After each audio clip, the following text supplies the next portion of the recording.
What up, what up, what up? Welcome back to Lockdown Universe, some of the bizarre, peculiar, and unheard of stories of UFO legend and paranormal lore. Welcome back, welcome back. Happy to be back. Hopefully you guys doing awesome and taking care of yourselves.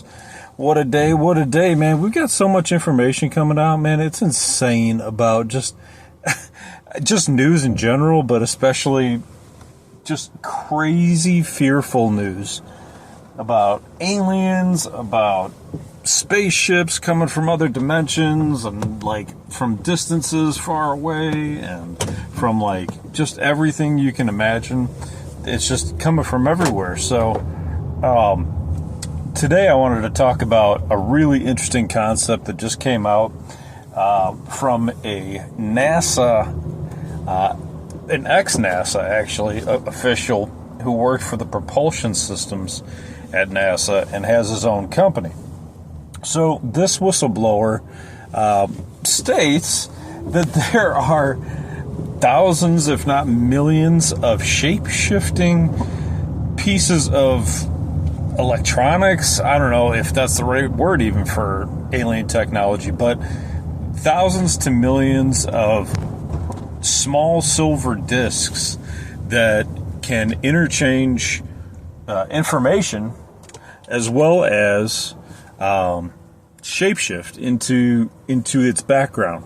So he's stating that all over the world, basically all over the place, are these like little shape-shifting silver discs. Now, what do these silver discs do? Basically, they transfer information, and they can also change what it seems like possibly reality around people and their lifestyles and what's going on around them. So it can kind of predict what's going on, and it can kind of change its imagery based on what's going on around it, which makes me kind of think about the movie Dark City. If you haven't seen Dark City, you should definitely watch it because it really has a lot of implications and a lot of different factors and what we're dealing with right now, especially this story. So in that movie, there's basically some controller type individuals that can change the world as they see fit at midnight. Okay, so they can change it at midnight. Everybody goes to sleep and they change the entire world. Now that's kind of what it's sounding like with these devices, but I'm not 100% sure exactly that's what he means. But what is amazing is that this guy legitimately worked for NASA.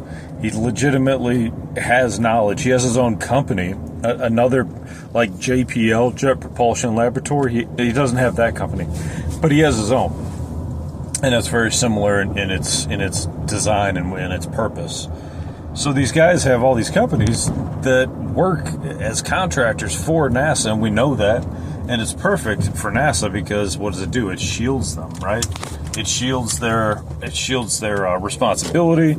It shields them from any, lawsuits or the public saying you didn't give us information. Well, they can easily just say, "Hey, it was the responsibility of the contractors to tell you that. Da da da da. It wasn't our fault." So, these guys they can get away with, well, I'm not going to say get away with something, but they can get away with a lot. So if what this gentleman is saying is correct, and they do have this kind of technology, it's basically world changing. It's reality controlling. It's basically putting us in a bubble of their own design. Whatever the masters want us to see, they can basically make us see. And a lot of people think we're already living in a simulation or, some sort of created reality anyway. It just lends more credence to that possibility. And that's scary because I think a lot of people don't want to feel like they're stuck in some reality that they can't control. They want to feel like they're able to, have control of their own destiny. And so that kind of sucks. So, we try to do the best we can. I think that, we need to be able to figure this out. We need to be able to discern what's truth and what's not. if this whistleblower is accurate, I mean, this is just like, this is a real shell shocker, because what that's saying is that they can have control over us, and not just like what we see, but also like what we can feel. They can manipulate our emotions. And we've already talked about how there's entities out there that want to utilize humanity for just this loosh farm. So if they can control our emotions by what we see and how we interact with the environment, then they can manipulate our emotions easily and create a lot of fear, which is a lot of their energy, and feed on that. You know, it's interesting in America. America has the highest prison population per 100,000 people. I was doing a lot of research last night, and America isn't even the most violent nation.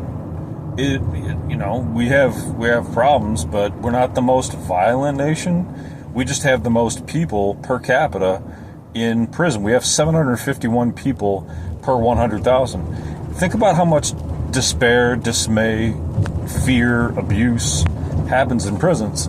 And there's a lot to be said for people going into prison and, you know, getting hurt, and or just feeling, you know, separated from their families and having all that emotional displacement.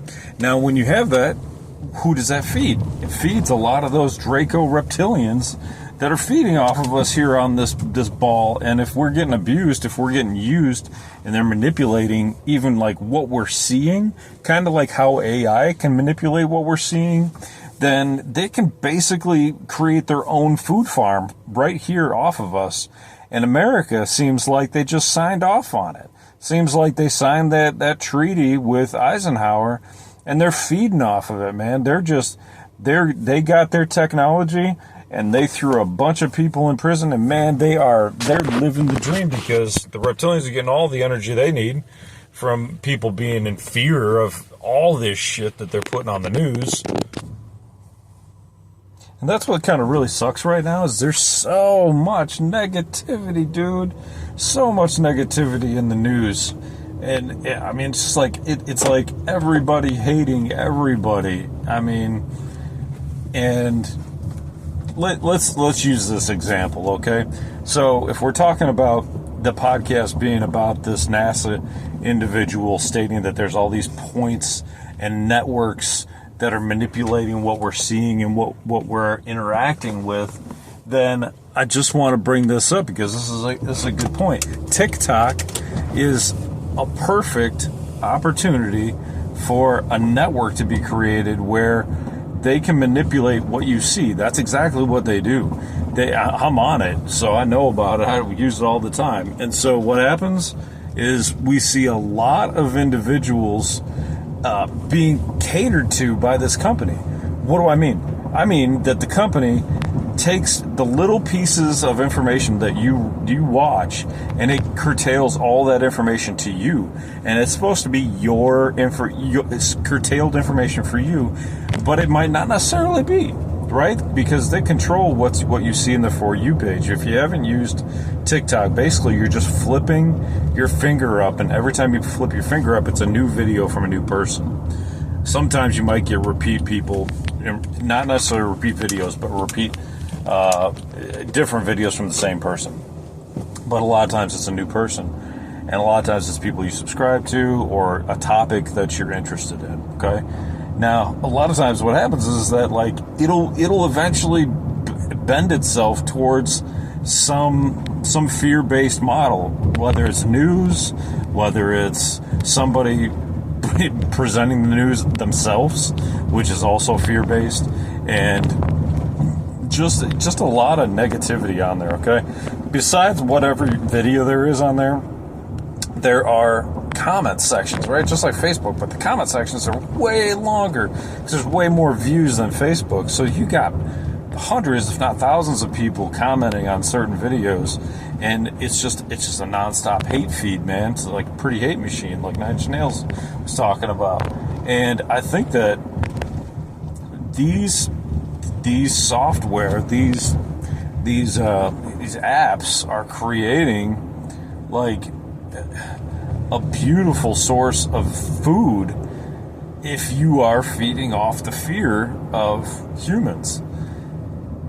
You know, it's just a new news outlet that everybody can have in their hands, and they can use it and they can be manipulated by it, which totally sucks, but that's just the way it is. And I use it every day, and I'm fucking addicted, and I hate it because I'm addicted to it, and I'm like, dude, I have to get off of this stuff. But just like all that fear-based stuff we've been talking about, it's so addictive that you can't help but look at this shit. You know? You can't help it. It's like you're addicted. They figured out a model to get you addicted, and you're stuck on it. And just like this NASA, member or ex-member, employee stated, is that, these networks exist. Now, that's not an alien network, I don't think. Maybe it is. Maybe TikTok was created by an alien. Who the fuck knows? It's created in China. So, but yeah, so that's the story there. It's a big story because there's lots of implications about it. You could draw your own conclusions. You could think about all the different possibilities, and you could talk to me about it in the comment section. Feel free. I think that with all of the negativity, man, that there is a real battle. And I was talking about this with a guy who had who had a near-death experience, which is something I like to talk about a lot. And he stated that in his near-death experience, he felt that there is some spiritual battle going on, and it really is a spiritual battle. You don't have to get into religion, right? But you can think of it as good versus evil. And if it's good versus evil, then you have to say, okay, well, what does this mean? This means that there's people or entities out there looking for energy for themselves, food, money, sustenance, whatever, for themselves, and not caring about the damage that's going to cause to other entities, right? Whereas benevolent entities are going to care about other people, other entities, making sure they're not harming other people. And there's a lot of ways that you can be beneficial and benevolent towards other entities. And so he stated that he feels like there really is a battle for good versus evil. He experienced a near-death experience that he engaged in, and this is something I should probably say for another podcast, actually. So I'll let you guys go. I'll do another podcast on that. It's a really interesting conversation. But tell me what you think about this podcast. I'd like to hear what you have to say. It's something that's near and dear to my heart. It's interesting. It's a brand new piece of info that just came out, and let me know what you think. All right. Well, peace, love, and light to all of my friends, and please leave a comment in the comment section. I'd like to hear what you have to say. Take care of your loved ones. As always, peace, love, and light. Follow your hopes, your goals, and your dreams. And as always, continue to question the universe around you. Until next time, guys, take care. Lockdown Universe out. Peace.